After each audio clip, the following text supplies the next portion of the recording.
Bom, no último vídeo, a gente trocou uma ideia sobre por que observar a realidade, quantificar a sua observação e analisar a sua observação, né, conhecido como análise de dados, melhora o nosso entendimento do mundo, melhora a nossa capacidade de tomar decisão.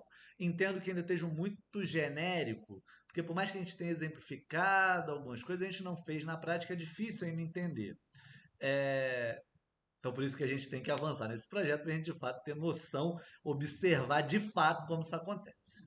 Bom, a gente definiu que a gente gostaria de entender problemas ou questões relacionadas à saúde do trabalhador da construção civil que podem ajudar no desenvolvimento de um setor específico em uma determinada construtora que está aí aumentando seu porte e precisa implementar um setor de saúde do trabalhador. Né? E mais uma vez, isso é um exemplo genérico, pode ser razoável para algum de vocês, mas faz agora, cara. Isso é um convite muito real mesmo, muito sugestão de amigo mesmo, de quem ama a humanidade. Começa a fazer esse exercício, caramba, que coisa parecida com isso se aplica ao meu caso? Porque eu acho que a gente ainda está num cenário em que a análise de dados é ferramenta de transformação social pessoal. Óbvio que melhorar a governança, por exemplo, do Ministério do Desenvolvimento Social é fundamental para melhorar a condição de vida do brasileiro. Mas individualmente, se a gente conseguir adquirir as habilidades necessárias para analisar dados, gerar relatórios que melhoram a tomada de decisão, aumenta a nossa probabilidade de conseguir um lugar no mercado de trabalho e talvez para a gente melhorar o mundo seja legal a gente conseguir pagar o aluguel e comer bem. Né? Então, acho que é de fato uma oportunidade de empregabilidade importante. Né? Então, tenta agora, pessoalmente para você mesmo, criar motivação através da elaboração de exemplos internos que deem significado à nossa atividade aqui. E aí, usa aqui o fórum do YouTube, ou onde você estiver vendo esse vídeo, troca uma ideia, fala, pô, pensei nisso. Né? Essa coisa do a internet potencializa muito a nossa comunicação. Né? É importante que a gente ocupe a internet com discussões de fato úteis. Bom, vamos lá. É, Então, uma vez que a gente entendeu o cenário em que a gente quer atuar, é importante que a gente tenha acesso a dados. Lembra que no nosso curso aqui, né, de forma, e é uma reflexão para a gente levar para a nossa vida, né? É legal pensar no que é o mínimo produto viável, no nosso caso aqui, o nosso mínimo projeto de análise de dados que seja viável. A gente poderia ir em campo, né, ir para campo, ir para uma obra, ir em algumas obras, para evitar qualquer viés ali, né? A gente só vê o que acontece em uma obra, vê várias obras, coletar dado, perguntar para as pessoas que tipo de acidente eles têm, registrar mesmo, ficar olhando e anotar os problemas, mas isso toma tempo, né? Isso talvez não me soa como o mínimo viável, né? Eu acho que o mínimo, para a gente fazer o mínimo que seja de fato útil, seria legal a gente aproveitar dados que já foram coletados, né? Aquele primeiro cenário em que a gente coleta dado para analisar, a gente chama de coleta primária de dados. Né? Então a gente coletou primariamente o dado, né? A gente foi a primeira pessoa que fez aquela coleta, a gente coletou o dado e nós somos os primeiros a analisar, né? O nosso dado. Por mais que seja muito comum, cara, aprender a fazer análise de dados secundário, né, que já foi coletado e analisado por alguém, potencializa muito a nossa ação, né, porque a gente diminui esse tempo necessário para desenvolver o projeto, que a gente já vai analisar dado que já foi coletado.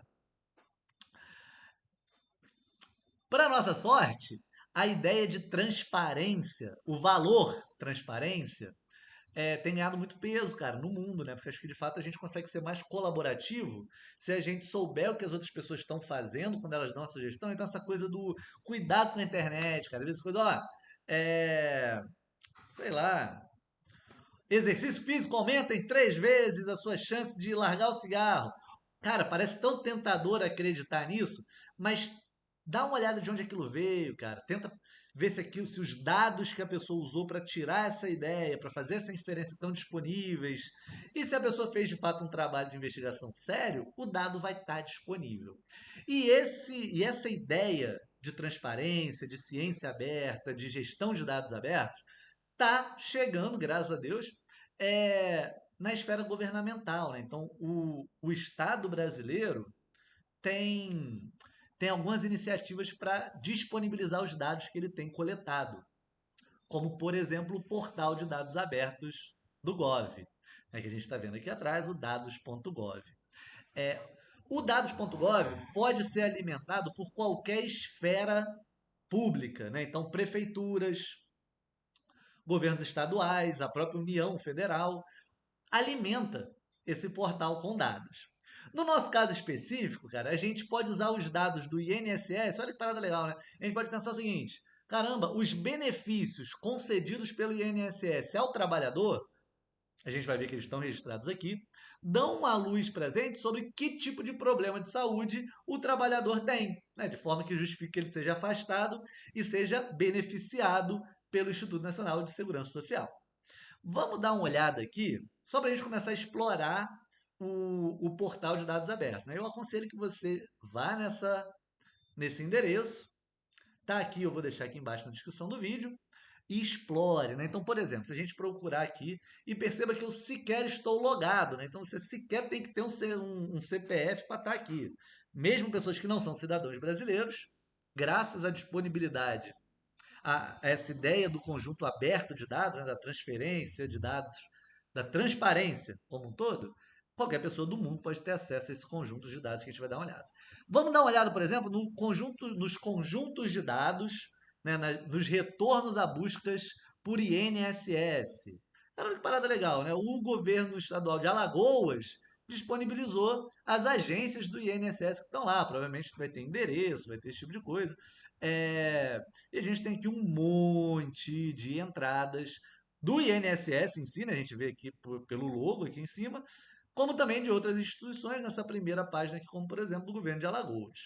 É, para exemplificar, cara, ó, recentemente eu acabei trabalhando com uns colegas do Ministério de Desenvolvimento Social para pensar sobre a implementação de novos centros de referência de assistência social no município aqui do Rio.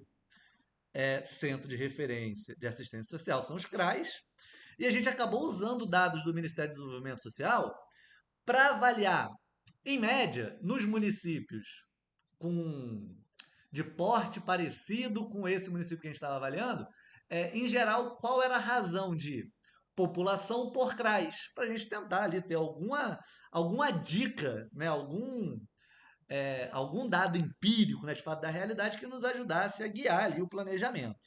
Então, baseado na sua situação, eu aconselho que você explore aqui o que a gente tem, né? Por exemplo, eu quero pensar sobre, sei lá, sobre o setor de obras, quero dar uma olhada no que eu consigo sobre contrato, valor, andamento de obra, dependendo do lugar do Brasil, né? Enfim, dá uma explorada aí, cara. Meu conselho, né? Naturalmente, cada um pensa aí o tempo que tem. E só para lembrar, você pode acessar isso pelo celular também, tá? Se você estiver vendo isso no celular, não precisa esperar chegar no computador, não. Começa a explorar aí já. Então vamos lá. Voltando ao nosso exemplo, cara, a gente quer dar uma olhada nos benefícios concedidos. E eu sei que eu já estou guiando para onde a gente vai. Pode parecer meio artificial, falar, caramba, então eu vou ter que saber assim aonde eu vou? Não, né? Eu sei isso porque eu gastei aqui uma meia hora passando, eu tive a oportunidade de fazer assistência a um projeto que usou esses dados, então não se iniba por isso, tá? Não é para parecer óbvio o que a gente está procurando. Eu só sei o que eu estou procurando aqui, eu só vim direto na fonte que eu queria, porque eu gastei uma meia hora em alguma outra oportunidade vasculhando aqui as opções que a gente tem, então já se adiante, né? Começa a se habituar com os conjuntos de dados abertos que interessam para você. Bom, a gente tem aqui algumas entradas, a gente pode olhar as datas, a gente pode explorar esse conjunto de dados. Eu já sei que o que eu quero está aqui nos benefícios concedidos no plano de dados abertos de junho de 23 a junho de 27. Cliquei ali, né? Clique simples, apareci aqui, cheguei aqui nessa página. Cara, ele tem uma descrição, né? Que a gente pode ver rapidamente que a gente tem. Tem, caramba, coisa útil, né? Olha só que coisa legal. A gente tem sexo, município de residência, a gente tem, né, a unidade federativa, a quantidade de salário mínimo que aquela pessoa beneficiada tem, então a gente pode até ter uma noção da renda, né, talvez isso seja importante, mas tem aqui também, cara, olha só, o CID, né, o Código Internacional de Doença, sexo, caramba, tem bastante coisa aqui que pode ser útil para gente. Se você vem aqui na aba Recursos, você tem aqui de fato acesso aos arquivos. E aí, olha só, o que que eu estou aconselhando para a gente? Se a gente for descendo aqui, a gente vê que ele vai atualizando, né? Cara, isso aqui é inserção manual, né? Então, algum funcionário ou um setor do INSS vem aqui de tempos em tempo e atualiza os arquivos que estão disponíveis, né? Então, provavelmente daqui a algum tempo a gente vai ter junho, julho e agosto aqui também disponível, né? Provavelmente no final do mês. Você vê que os dados estão bastante atualizados. A gente já consegue ver aqui do lado que a gente tem o formato, cara, XLSX. Nessa coisa da gente dominar as ferramentas digitais para a gente fazer análise de dados, a gente acaba, com o tempo, né, se familiarizando com o formato. XLSX são arquivos do Excel. Né? Então, a princípio, é um tipo de arquivo muito comum. A gente não espera ter nenhum tipo de dificuldade aqui. Bom, então nesse vídeo a gente conseguiu identificar um conjunto de dados que nos oferece suporte, né, que nos oferece informação para que a gente possa analisar e ter suporte para tomar de decisão que a gente conversou até aqui. No próximo vídeo, o que, que eu aconselho que a gente faça? Eu vou mostrar aqui como a gente pode fazer. Vamos pegar os dados de 2025, de janeiro até julho de 2025.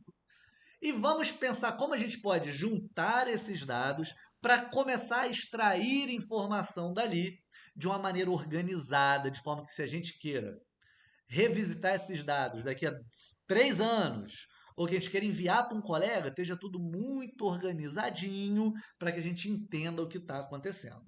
Então, pessoal,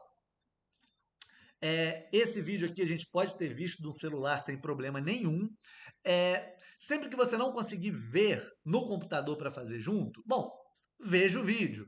Né? Quando você tiver tempo, quando você tiver acesso a um computador, seja na faculdade, seja na biblioteca pública ou na sua casa, você pode fazer as atividades. Mas o próximo vídeo, a gente já vai de fato usar o computador. Né? Então, aconselho que você se prepare para fazer atividades, mas de qualquer forma vale a pena ver o próximo vídeo tendo acesso imediato ao computador ou não. Pessoal, então nos vemos em breve.